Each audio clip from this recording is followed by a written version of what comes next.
Jamaica. Last week, we followed the extraordinary life of Michael Manley, a man who inspired millions with a promise to build a more just and equal Jamaica. To many, he was a liberator. To others, he was a dreamer whose vision collided with harsh economic reality.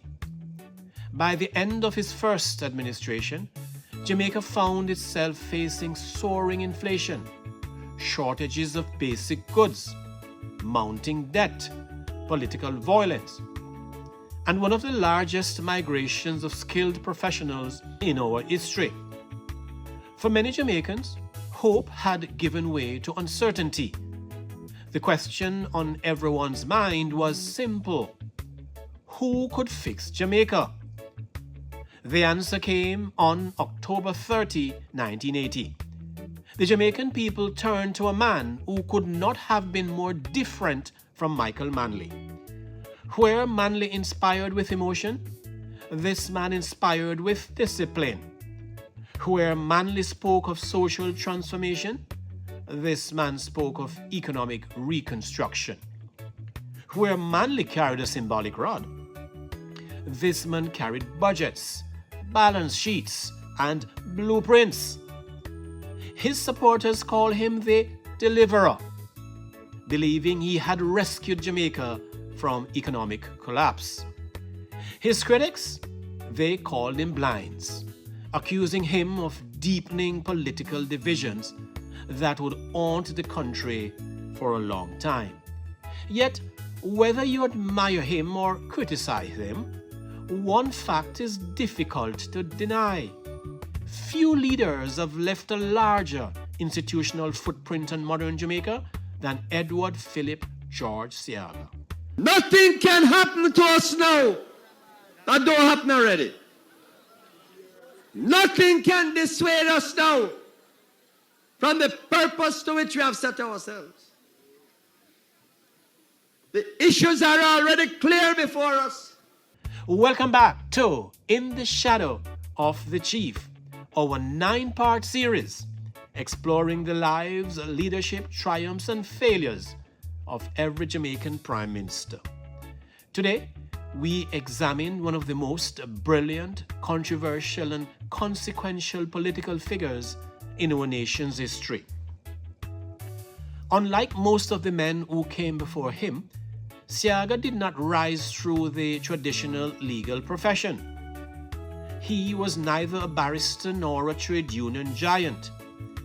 His path into national leadership was shaped by economics, anthropology, music, culture, and an extraordinary fascination with the Jamaican people.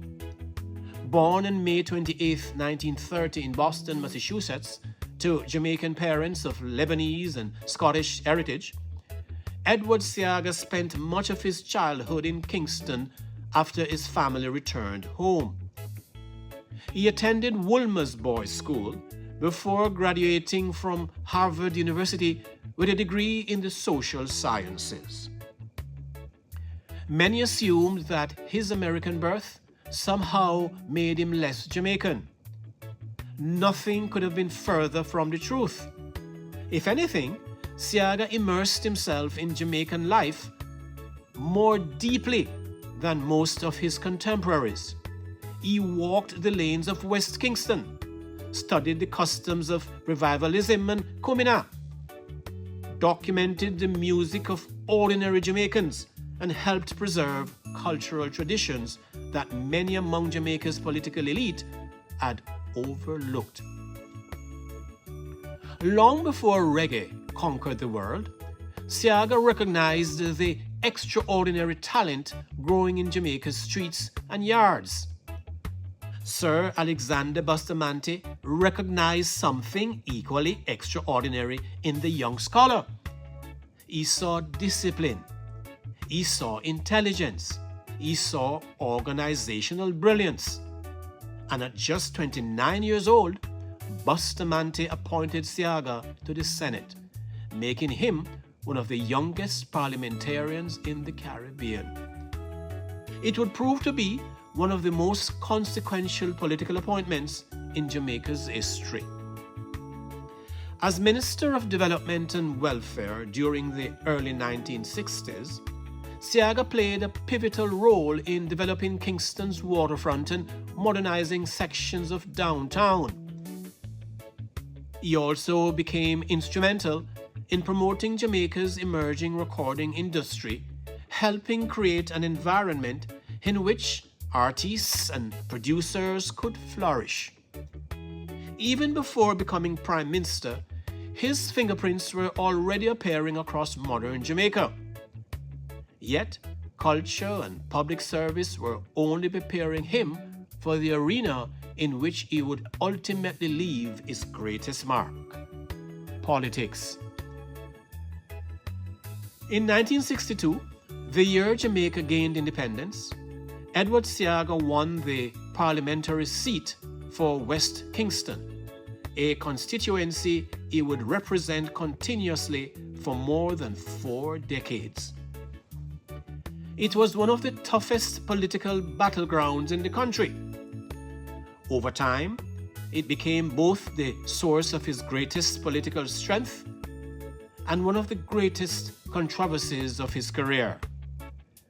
In West Kingston, particularly Tivoli Gardens, Seaga built what was widely regarded as a model community: modern housing, improved infrastructure, and expanded social services, transformed an area that had long suffered neglect and was called Bacco Wall.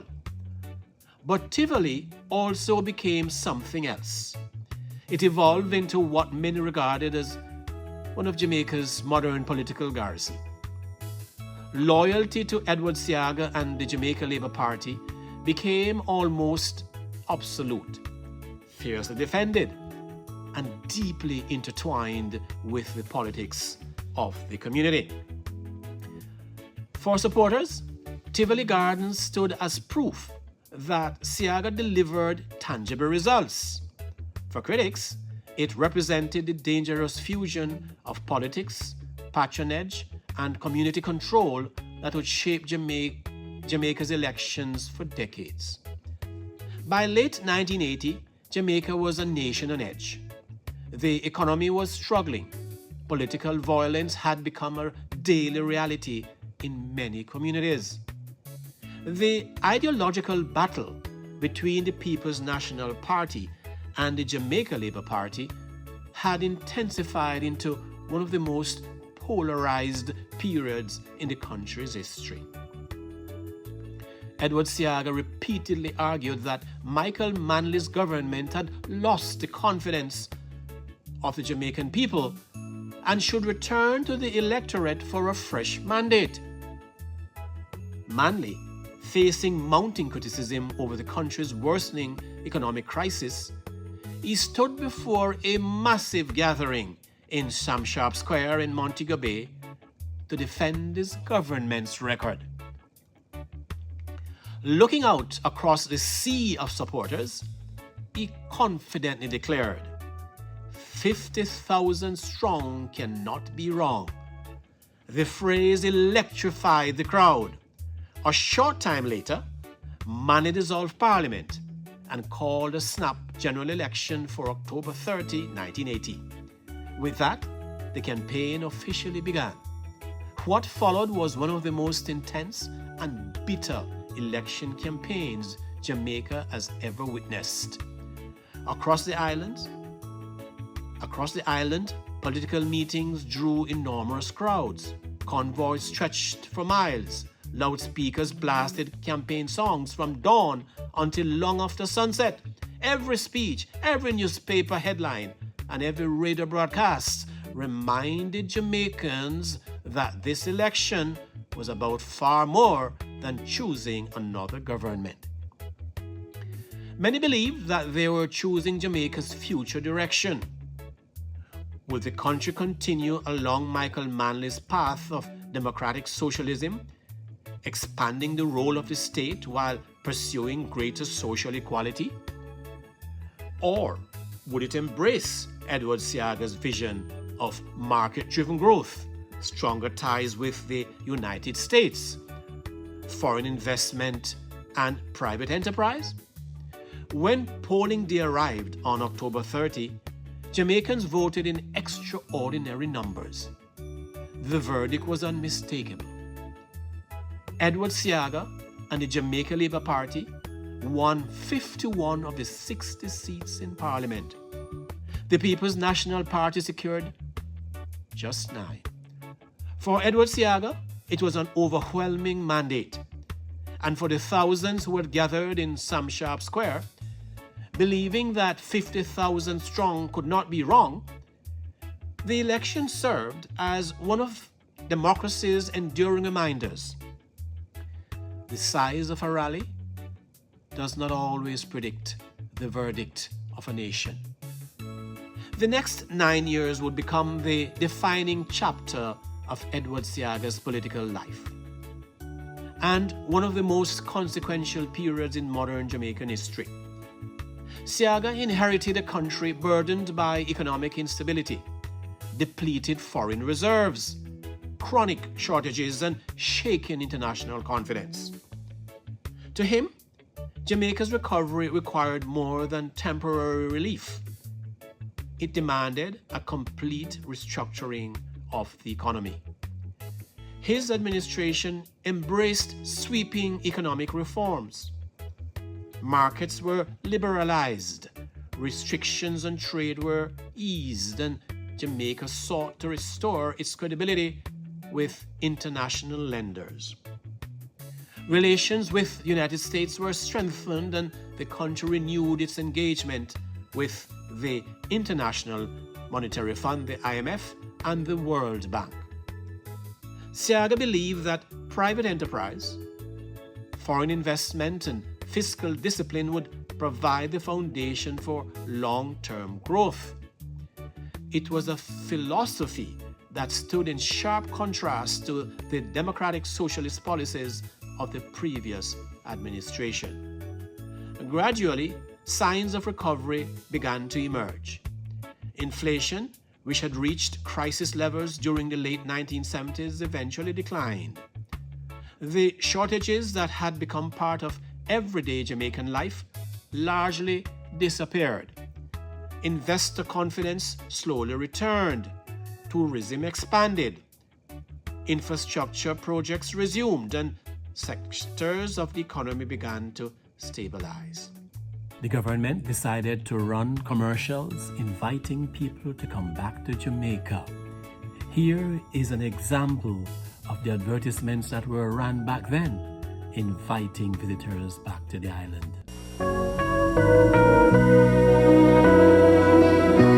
Come back to Jamaica. Come back to gentility. What's old is what's new. But economic recovery came with a heavy price.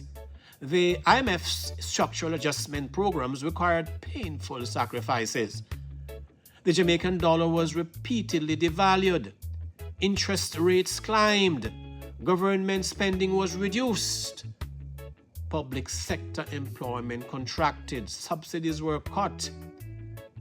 For many ordinary Jamaicans, life did not become easier overnight.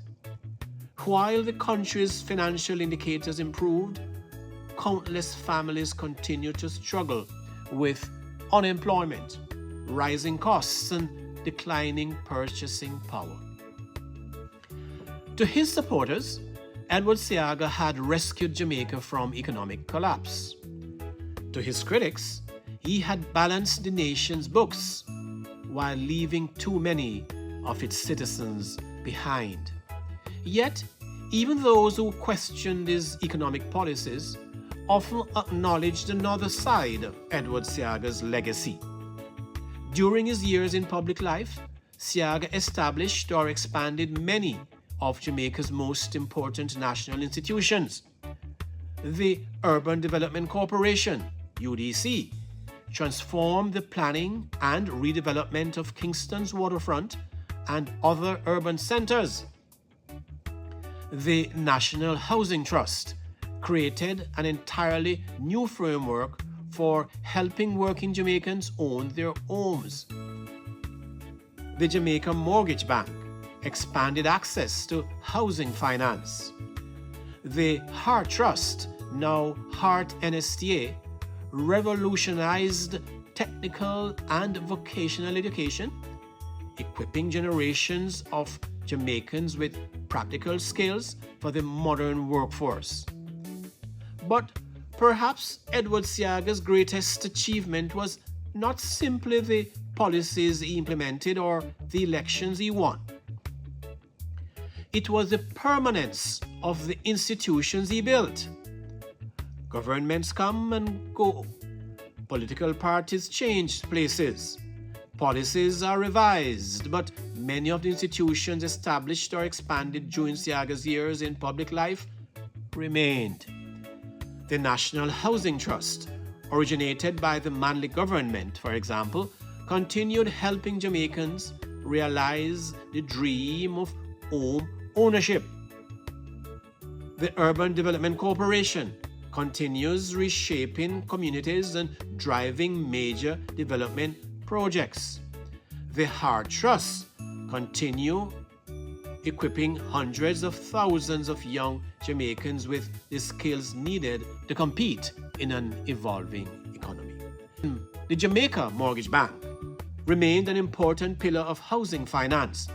The Jamaica Stock Exchange grew into one of the Caribbean's most respected financial institutions, while Jamaica's renewed international credibility laid the foundation for future investment and economic expansion as we are seeing today. Whether one supports the Jamaica Labour Party or the People's National Party, few dispute that these institutions became permanent pillars of the modern Jamaican state. Hundreds of thousands of Jamaicans have benefited from them, many without ever realizing the political battles that surrounded their creation. And that is often the nature of institutional leadership. Its greatest successes are measured not in headlines but in longevity. And in that respect, Edward Seaga's influence reaches far beyond his years in office. Whether one admires him or criticizes him, one fact is difficult to dispute. No prime minister after Sir Alexander Bustamante left a more enduring institutional footprint on modern Jamaica. Yet, for all his brilliance as an administrator and institution builder, Seaga's style of leadership generated considerable controversy. He developed a reputation as an exceptionally demanding leader. Cabinet ministers often discovered that decisions were closely supervised. Party colleagues frequently described him as meticulous, intensely analytical, and unwilling to tolerate mediocrity. Political opponents often remarked that Edward Seaga knew the price of everything, but the value of nothing. Critics called him authoritarian.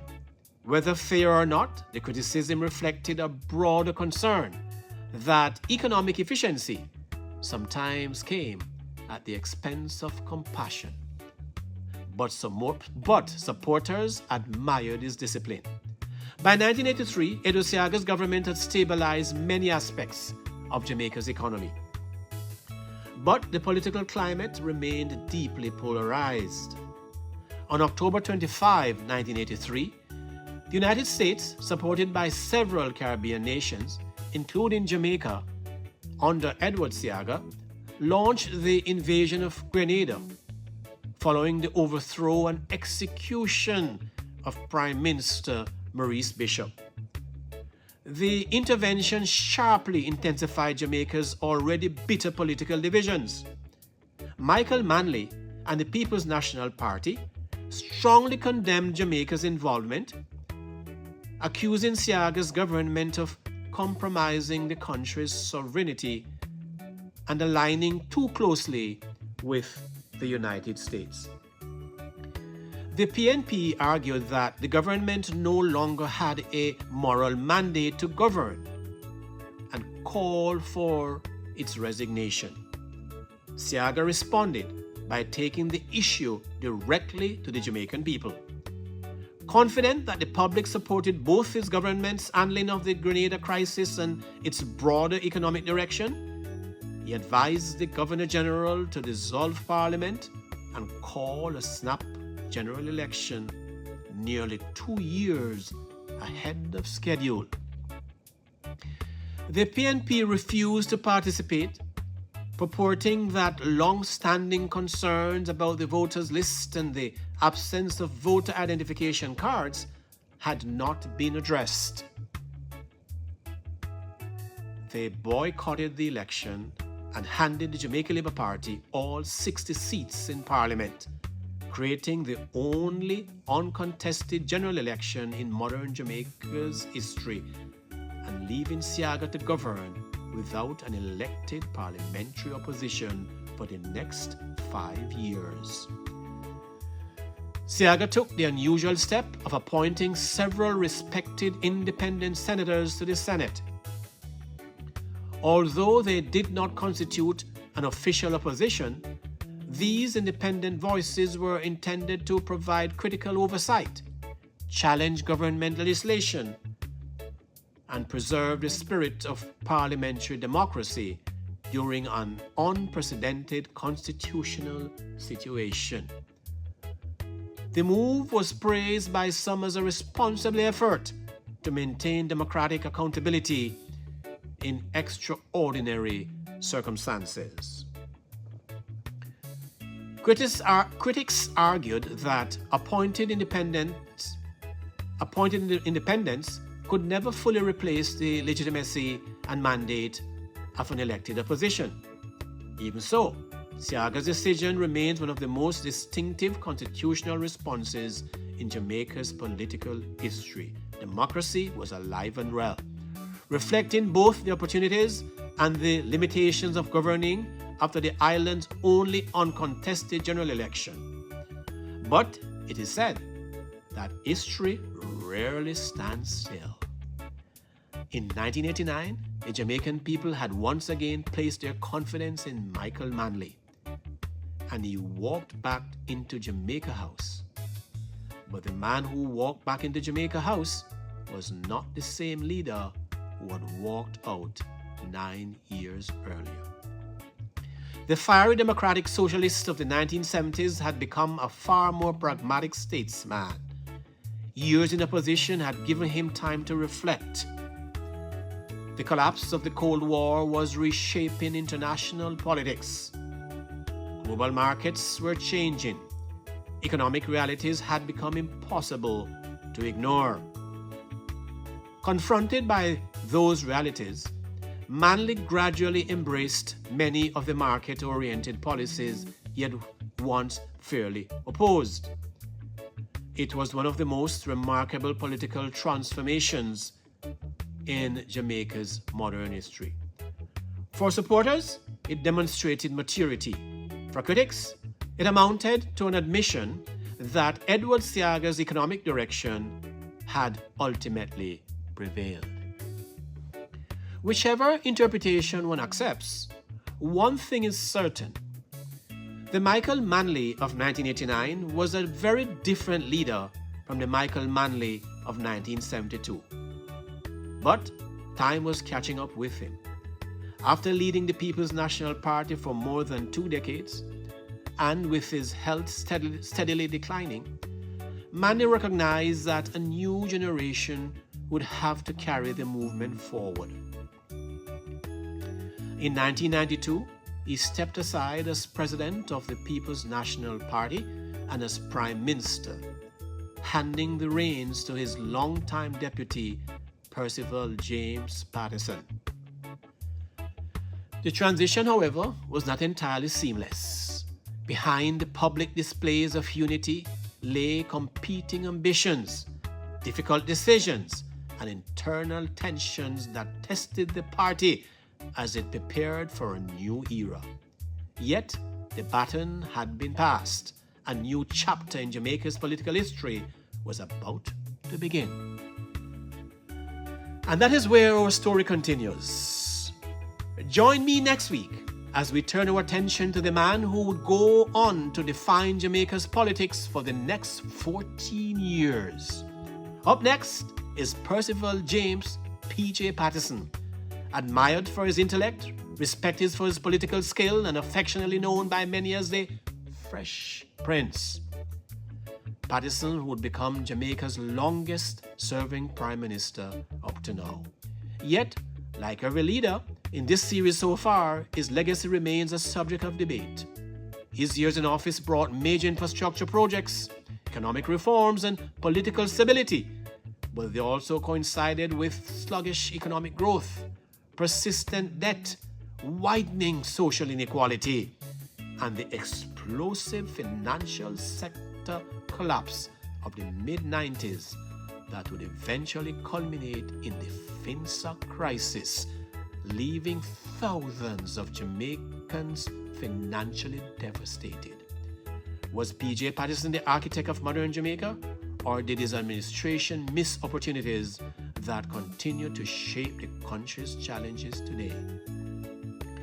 How did a quiet, brilliant lawyer emerge from the long shadow of Norman Manley and Michael Manley to become the dominant political figure of an entire generation?